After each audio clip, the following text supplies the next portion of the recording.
Kath, may bagong post sa pattern kay Tisoy. Alden, dapat ba tayo mabahala sa kalusugan niya mga kasembreros?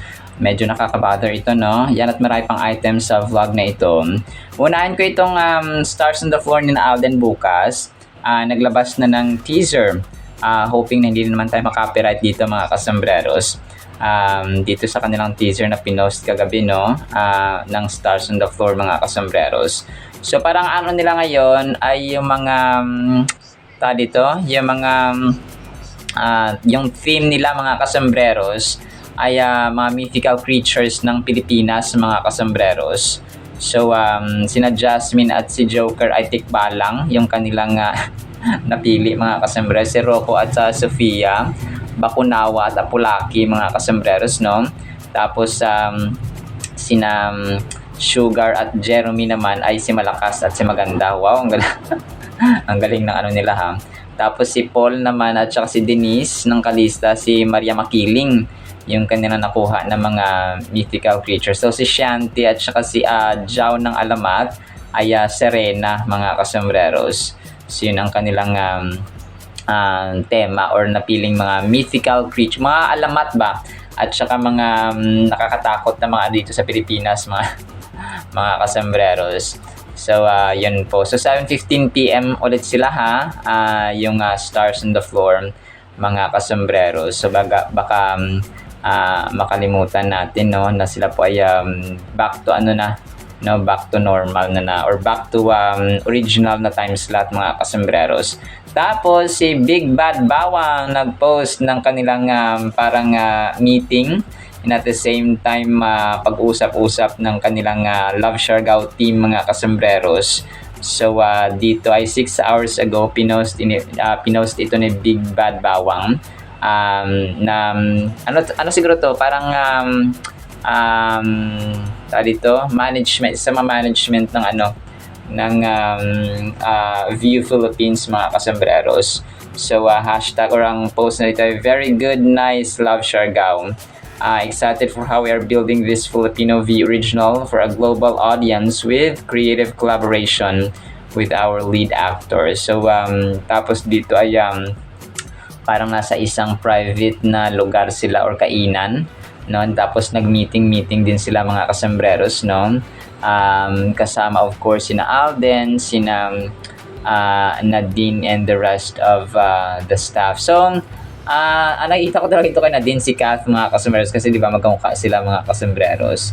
Pero yun po, no, talagang nakakatuwa lang. Tapos may isang fan dito na nag-share ng kanyang mga napakagandang shot mga kasembreros doon sa kay Alden, no, na kung saan na naka-tuxedo si CEO mga kasembreros at may payong na or may nagpapayong sa kanya sa parang isang mini bridge ito mga kasembreros, no, or tulay doon sa shoot nila sa Love Siargao mga kasembreros.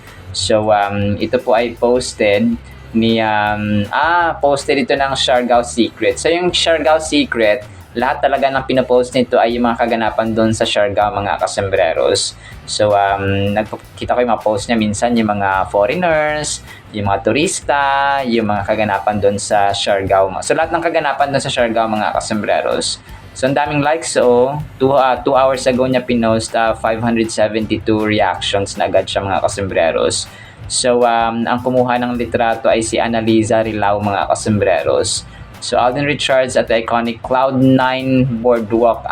Okay. So Cloud9 Boardwalk palang tawag dito sa Siargao mga kasembreros. So yon, maraming salamat sa info. So ano pa siya, no? Cloud9 Boardwalk mga kasembreros. Tapos may picture din dito ang isang fan kaya Alden mga kasembreros. Ang kulit nito, isa itong parang kainan nga doon sa Love Siargao, place doon sa Siargao mga kasembreros, na kung saan dito si Alden ay pinagkaguluhan, no. Sa next vlog ay i-play ko po yung video nito. Mga local residents doon mga kasembreros na hindi magkahumayaw nung nakita si Alden na makita si Alden mga kasembreros. So naka light green, no, si Alden mga kasembreros dito. Suot-suot niya ang favorite color ni Kath, mga kasembreros, at ang kanyang favorite na sombrero na aloe, mga kasembreros, no? Tapos may hawak-hawak siyang ice cream.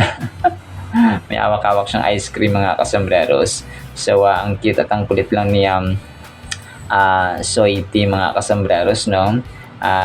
Tapos, ito, spotted pala si Alden sa eroplano nung time na nag-fly siya, mga kasembreros. Sabi ng kumuha ng video dito, POV, you booked a random Monday flight to Siargao and ended up flying with Alden Richards, Nadine Lustre, Karen Alcantara at Gab Lagman. So, yun. Ang cute ni ate kasi grabe yung kanyang kilig at ang kanyang reaction nung parang patago yung kanyang kilig at saka gigil, mga kasembreros, kay Alden nung makita niya yung nga, no, na nagkasabay pala sila ng flight doon sa eroplano, mga kasembreros. So, Monday flight. Anong ko, last week pa ito na flight, of course, ni Alden. Last day, nung Monday, mga kasembreros. So, yun. Ngayon lang kasi na-post or ngayon ko lang nakita, mga kasembreros, no? Na itong si Ma'am ay kasabay ni Phenomenal Box Office Cinema King at saka sina Laysam, of course, at part ng kanyang dito ng team ng Love Siargao, mga kasembreros. Tapos, next item natin, may kinumpal dito ang isang admin, no, na mga kuha ni Alden sa Korea, mga kasembreros. Kasama pa sila Nate Gonzaga, posted ng ABS-CBN. So yun, tapos kasama yung time pa na nagkita at nagkaabutan sila ni nila Mela yata, no, sa Korea, mga kasembreros. Andito rin yata yun. So, part ng picture. So, random photos, mga kasembreros, ng Korea trips ni Alden, mga kasembreros. So, binisita niya dito yung kanyang mga loyal supporters sa Korea. Tapos, ay kasama rin yata dito ang ibang mga family members ni Alden, yung iba. Tapos, si Nate Gonzaga na hindi mawawala sa kanyang sa kanyang tabi, mga kasembreros, every time na nagko-Korea or pumupunta sa ibang bansa itong si Phenomenal Box Office Cinema King, mga kasembreros. Tapos, major item tayo. May bagong post si Kath, no? Same pattern talaga sila ni Alden sa pagpo-post kasi yung kanilang pinopost dito ay tao dito, yung mga trabaho nila at brand endorsements, mga kasembreros. So, dito ay parang nakaupo siya. Part ito ng kanyang TCL na brand, mga kasembreros. So, sabi sa caption ni Kath ay, this is what summer at home should feel like. Cool, calm, and always in my zone. Powered by smart comfort that keeps up with my day. With TCL Freshen 3.0, it's not just about staying cool, it's about living comfortably all day. So, sabi niya sa kanyang caption. Tapos, naka-white siya dito, no? Nakaupo at saka may hawak na remote control ng aircon nga, mga kasembreros, ng TCL na brand, mga kasembreros. So, 47 minutes ago, na pinost ito ni Kath, mga kasembreros, sa kanyang Instagram post or Instagram wall, mga kasembreros. So, yan po, no. So, si Alden, ganun din, no. Mga brands and yung Love Siargao niya, of course, na mga ganap yung kanyang pinopost din po, mga kasembreros. Tapos, major item tayo. Medyo nakakabahala ito, no. Yung kanyang pinost recently sa kanyang Instagram. Actually, kahapon, mga kasembreros. So, sabi niya kasi sa caption niya ay only people with OCD can relate to this, no. Tapos, parang may isang parang shark o dolphin ito, mga kasembreros, or seal or sea lion pala ito, mga kasembreros, no, na pinost niya. Tapos ay yung OCD kasi, mga kasembreros, ay related ito sa mental health, no, or sa no, alam natin si Sir Alden ay meron siyang mental health issues sometimes, no. Nagkakaroon siyang depression dati. So, obsessive compulsive disorder or obsessive compulsive personality, yung OCD, mga kasembreros. So parang ano siya, no, pupwede siyang sa kanyang depression, or pupwede rin sa kanyang pagiging OC, na parang overcaring or basta parang sobra-sobra sa mga detalye, mga kasembreros, at saka sobra-sobra sa pagiging mabusisi, no, parang ganon, no? Persnickety, no, parang ganon sa English term, mga kasembreros. So ang cute ng pinost niya dito, yung parang mga sea lion or mga sea creatures, mga kasembreros. May mga parang mga ano dito, basta no, mahirap siya ano. So kung kaya sasabi niya dito na only people with OCD can relate to this, mga kasembreros. Nevertheless, nakita naman natin nag-enjoy si Alden, na bother lang din ako dito sa pinost niya about sa kanyang kalusugan niya, sa kanyang mental health, or sa kanyang isipan, na alam na natin na sometimes ay inaatake siya ng kanyang depression. Kung kaya, let's continue praying, mga kasembreros, sa kanya rin po, no, kay Phenomenal Box Office Cinema King. Tapos may mga nababash kay Alden. Alam natin, normal lang itong nababash, mga kasembreros, no? So yung parang siguro yung mga ibang fans, hindi nila mag-gets na si Alden parating protected, may payong sometimes, hindi naman all the time may payong siya, o parang inalagaan siya ng mga kasembreros ng kanyang glam team, especially sina RV Matibag, kasi part yun ng kanilang trabaho, mga kasembreros. So parang overprotected daw si Alden, and so on. So may post nga dito yung isang admin kagabi, siguro yung mga bashers ni Alden malulungkot siguro mga bahay nila, buti nilang happy life namin with Alden. So yun, tapos may isa pa siyang pinost na parang tawag dito, yung parang sabi niya dito, natural artista kasi si Alden, dapat lang siya bantayan at protektahan ng mga tao sa paligid niya.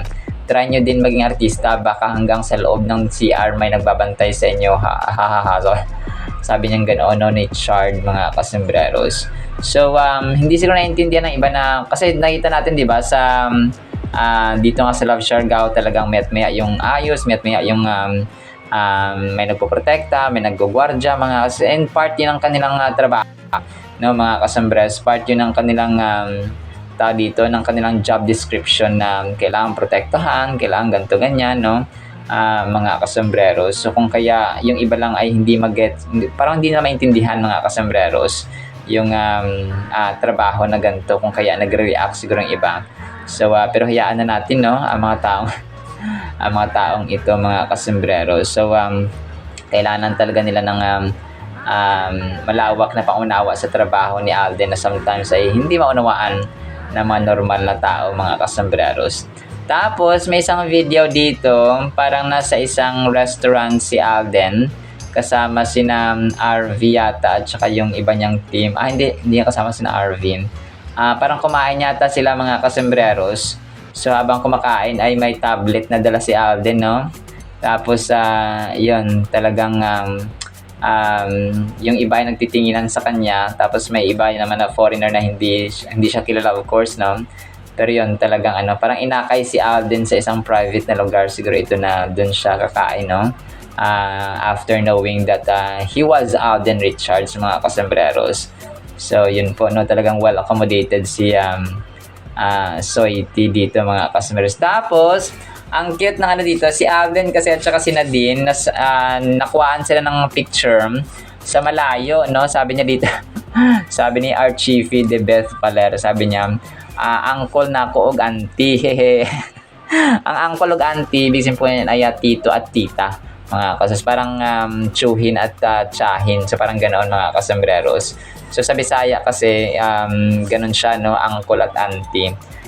Kasi ang Siargao nga ay part ng dito ng Davao region, kung kaya ay dito Bisaya rin po ang kanilang dialect doon, mga kasembreros, sa Siargao, no. Tapos grabe, alam nyo, marami ang nag-feature kay Alden talaga, no, lalong-lalo dito sa kanilang serie nga ni Nadine, no. sa Love Siargao. So isa pa, parang nakumuha lang ako ng mga iilan. Sabi dito niya, Chika Balita PH, 10 hours ago, Alden Richards, effortless ang dating sa Siargao. Sando outfit, simple pero cute. Simple pero super cute, mga kasembreros. Yung kanyang sinabi dito, no, na caption. So tapos yung pictures ni Alden nga, yung naka-brown siya at saka naka-blue na damit na naka-sleeveless lang siya. Phenomenal box office Cinema King, mga kasembreros. Tapos 11 hours ago, pinost naman si Kat ng Showbiz Artist News. Usap-usapan ngayon ang napakagandang larawan ni Catherine Bernardo agad umani ng papuri mula sa netizens dahil sa kanyang natural na ganda at glowing aura or glowing aura. Talagang pinatunayan niya na isa siya sa pinaka-inspiring at hinahangaang artista sa kanyang henerasyon. So tapos picture ni Kath na pictures niya ata ito na parang throwback, no, at saka konting edit ang ginawa dito ng fan, mga kasembreros. Tapos si Rowena Morales, pinost si Alden 5 hours ago. Wow, ito pala bahay ni Paps sa Siargao habang may sa shooting. So, napag-alaman ko na meron pala siyang 'di ba, yung property ni Alden sa Siargao, mga kasembreros, na na-mention din nung nakaraan. So hindi ko lang sure kung dito sila tumuloy, no, mga kasus, pero sabi dito ni Rowena Morales ay ito yung bahay niya doon So I'm supposing and naniniwala ako na siguro na ito yon. Wala lang tayong parang full view ng bahay niya, mga kasembreros. So siguro pag na-interview na si Alden ng 24 oras ay sa kanya siguro ma-mention itong kanyang at saka ipapakita niya yung kanyang ipapasilip niya yung kanyang I would say resort, no, sa Siargao, mga kasembreros, as part ng kanyang investment na rin, mga kasembreros. So grabe, no, si Phenomenal Box Office Cinema King, mga kasembreros, ay talagang nakakatuwa. So kung pa nag-invest siya sa maraming baskets, no, para pag nalugi yung isa ay meron pang isang sasalo. So ganoon talaga sa business, no, talagang maraming marami ka talagang pag-investan para pag nalugi yung isa pagkaya ng budget, mga kasembreros. So ganoon po siya. Tapos ang cute dito ni Alden, no, nag-director na naman siya. Na-miss niya siguro yung pagdidirect, mga kasembreros, doon sa Out of Order nga niya, no, na first directorial debut. So dito ay pinahawak or humawak siya ng camera. Tapos ay doon sa may Borgeran pa ito na shoot nila or na taping, mga kasembreros, no. So video ito na parang nalilingaw at nawiwili na naman si Pops Alden, mga kasembreros, ng paghawak ng camera, mga kasembreros. So talagang na-miss niya, no, yung paghawak ng camera si Direk Alden Richards, mga kasembreros. So yun po, no, talagang talagang nakakatuwa at na-miss niya ang paghawak ng camera, mga kasembreros. So tapos last item natin ito, 10 hours ago, pinost ito ni April Vince Culian. So ito na pala yung Culian. So ito na pala yung yung pagbisita ni Alden. Siguro palagay ko ito yung kanyang resort dito, mga kasembreros, binisita niya. Tapos na-meet niya yung yung siguro mga managers or namamahala doon sa kanyang resort sa Siargao. Sabi niya, just pastilan. So parang napamura siya, mga kasembreros. You don't expect that we will see each other again in person. You can't forget me as long as this boss is already. So siguro ito nga yung bossing niya, mga kasembreros, no. Tapos may mga picture sila dito na sobrang close siya kay Alden, mga kasembreros. Yung Bisaya na tuloy tayo. Sobrang close siya kay Alden, mga kasembreros, na alam natin na of course ay very friendly, no, si Phenomenal Box Office Cinema King. So ito pala si April Culian. So ito yung kanyang pangalan pala, mga kasembreros, no, sa Facebook. So random photos nila na may ice cream na hawak pa si Soiti. Si Soiti, mga kasembreros. So na-miss niya yung ice cream days, no. mga kasembreros. So talagang talagang ang cute lang niya Soiti. Para siyang bata na, oh, meron akong ice cream. Pero yun, no, sobrang close, memorandum photo sila dito. Habang of course ay siguro kumakain or kakain mga kasembreros na sila dito sa yun, magkakaroon tayo ng idea, no, kung kung ito nga yung kanyang kanyang resort doon sa Siargao mga kasembreros, kung may interview na siya ng 24 oras or ni Mr. Nelson Canlas. Abang-abang tayo sa mga susunod na updates mga kasembreros. Alright, so sorry, ito pala last item natin ito mga kasembreros. Ito po ay si Nadine at si Alden at si Kailin mga kasuspatid, no? Dito sa isang part ng or area dun sa Siargao mga kasembreros. So siguro ay nag-eksena or gagawa sila ng eksena dito. Parang naglalakad lang una si Alden, tapos next si Kailin Alcantara mga kasembreros na part nga ng cast ng Love Siargao. So medyo black or madilim lang yung kanilang dito kasi nga sa camera, no mga kasembreros, or sa gabi na or madilim na mga kasembreros yung kanilang shoot dito. Alright, so yun lang siya sa ating cat then items. May pi-play ba ako dito? Ayun, pi-play ko itong kung gusto niyo po mga kasembreros itong sa aeroplano, and then itong sa itong sa restaurant. Hindi ko pa play ito kasi makaka-copyright tayo mga kasama sa music. So yun, itong isa ang cute ni ate dito. And then, ang salita ng Panginoon na sobrang mahalaga sa ating buhay. Isang pinagpalang araw po ha sa bawat isa.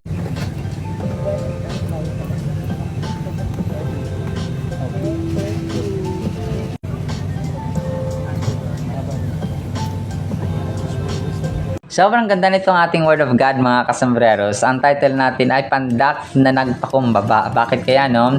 Medyo mahaba po ito. Ito po ay kwento, no? Napakaganda po ng kwentong ito sa Biblia mga kasembreros. No? Luke chapter 19, 1 through 10. Babasahin ko na lang po, no? Pakinggan natin mga kasembreros. Ito po ay encounter ni Zacchaeus na mababang tao siya, no? Kumbaga pa yung height niya ay medyo pandak siya mga kasembreros, tapos encounter niya with the Lord Jesus Christ.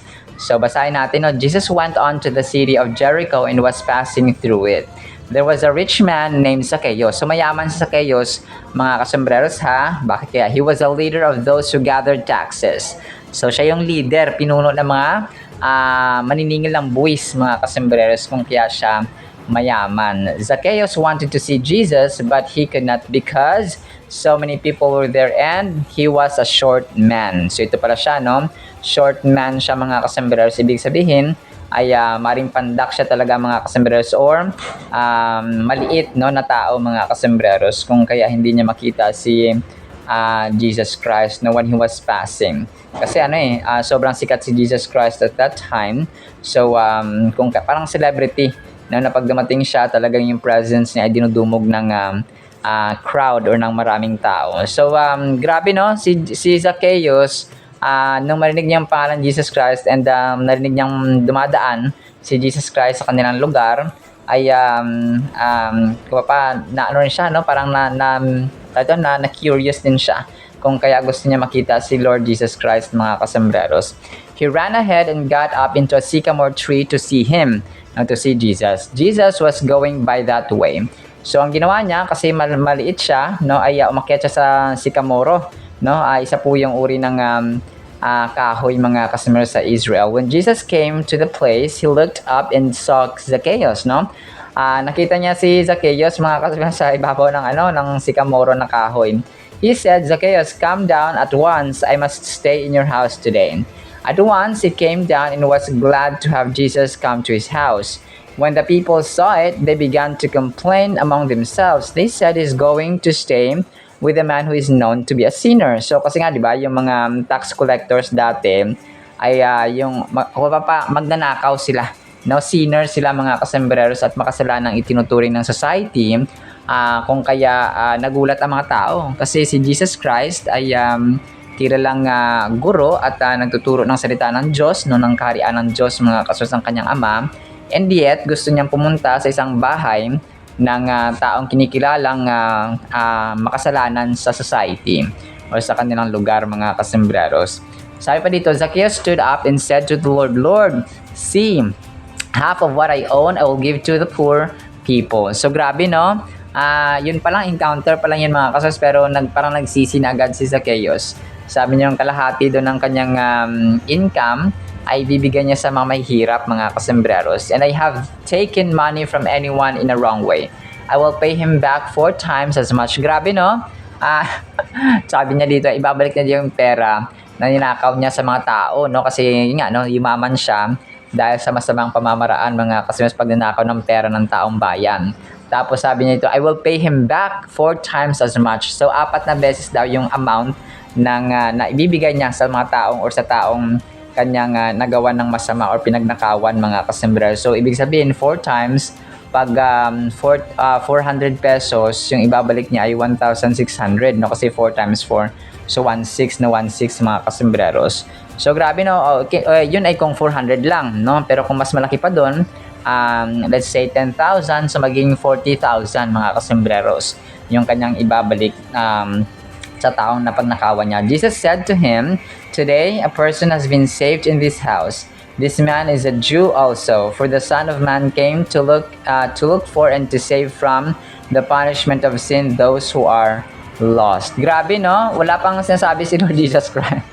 Wala pang sinasabi si Lord Jesus Christ ay parang nagsisi na agad si Zacchaeus, mga kasembreros. So dito natin makita na grabe na yung kayamanan, blessing yon, pero dahil sa kanya ay galing sa masama. So kung kaya ay nagsisi siya agad, mga kasembreros. So dito natin nakikita na kahit sino, kahit na makasalanan ka pa, kahit ituturing ka pang marumi ng society, kahit na ginadown ka pa ng iba, kahit na, well, of course, no, talagang masama naman talaga yung pagnanakaw na ginagawa ni Zacchaeus. And marami yan sila kasi he was the leader of tax collectors, mga kasembreros. So, ibig sabihin, yung mga kapwa niya at saka yung mga members niya ng mga tax collectors ay mga magnanakaw din. So parang gano'n, no, sa politika sa ating gobyerno, mga kasembreros, sa sobrang grabe ang nakawan ngayon, mga kasembreros. Pero dito natin nakikita na kahit na gaano ka kasama, kung ikaw ay nagsisi, kung ibinalik mo yung dapat na ibalik, tapos nagsisi ka sa Panginoon at hindi ka na gumawa ng masama, siguro yung mga members nito ay yung iba siguro may mga nagreklamo, pero may mga iba rin na sumunod sa ginawa ng kanilang leader na si Zacchaeus, mga kasembreros.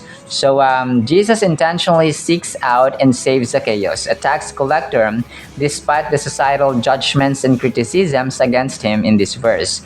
It reinforces the message of inclusivity and redemption in the teachings of Jesus, emphasizing that God's love and grace extend to all individuals regardless of their background, occupation, and reputation. So grabe, hindi nakatingin si Jesus Christ sa ating background, sa ating profile. For example, ito nakapagtapos ito ng pag-aaral, ito hindi nakapagtapos sa pag-aaral, ito mahirap, ito mayaman, ito pandak, ito mataas, ito mataba, ito payat, ito maputi, ito maitim. So hindi po, no, hindi siya tumitingin sa ating background, sa ating profile, mga kasembreros. Kundi tinitingnan niya dito yung puso ba, na yung heart na nagpakumbaba, yung heart na nagsisi, yung attitude niya, mga kasembreros, na talagang he sought Jesus kahit na maliit siya, no, sobrang daming tao, ay talagang naghanap siya ng paraan para makita at mapansin ni Lord Jesus Christ, mga kasembreros. Minsan may advantage pala pagpapansin ng tao, no? Pagpapansin sa Diyos, no, hindi papansin sa kapwa-tao, mga kasos. Kundi gumagawa siya ng unique na gagawin or actions, mga kasembreros, para mapansin siya ni Lord in a good way, no, mga kasembreros. Especially, no, kapag gusto nating mapansin at parinig tayo ng Diyos, sometimes we pray harder, we devote ourselves harder, we read the Bible and study the Bible harder, and more, mga kasembreros. Just imagine the powerful impact of Jesus' actions on Zacchaeus, who was likely feeling isolated and condemned by society. Jesus' gesture of reaching out to him and showing him love and acceptance must have been incredibly transformative for Zacchaeus. So grabe, no? Talagang transformative kasi hindi mo parang isipin mo, dadaanan na yung Jesus Christ kasi short man naman to, tapos makasalanan pa to kasi magnanakaw pa to ng buwis ng taong bayan. Tapos parang ang daming reasons, no, kapag standards ng society or ng kapwa niya tao yung pagbabasehan. Pero hindi, no, Jesus Christ was not affected by the negative words or bad words that people are throwing at him, kundi ginawa ni Lord Jesus. Kung intentional talaga, part ng plano ng Diyos, si Zacchaeus talaga, mga kasambreros. This story serves as a reminder of the limitless compassion and grace of God, inspiring us to reflect on our own attitudes towards those who may be marginalized or labeled as unworthy in our society. So, reminder nito sa atin, mga kasambreros, na hindi ibig sabihin na masama ang parang masama ang pagturing ng bayan or ng tao sa paligid ninyo, sa taong yan, for example. But you, as a believer, tayo po na believer ni Lord Jesus Christ, ay we must be compassionate, forgiving, mga kasombrero, sa tao, no matter what their status is. It challenges us to see the humanity in everyone and to extend love and acceptance just as Jesus did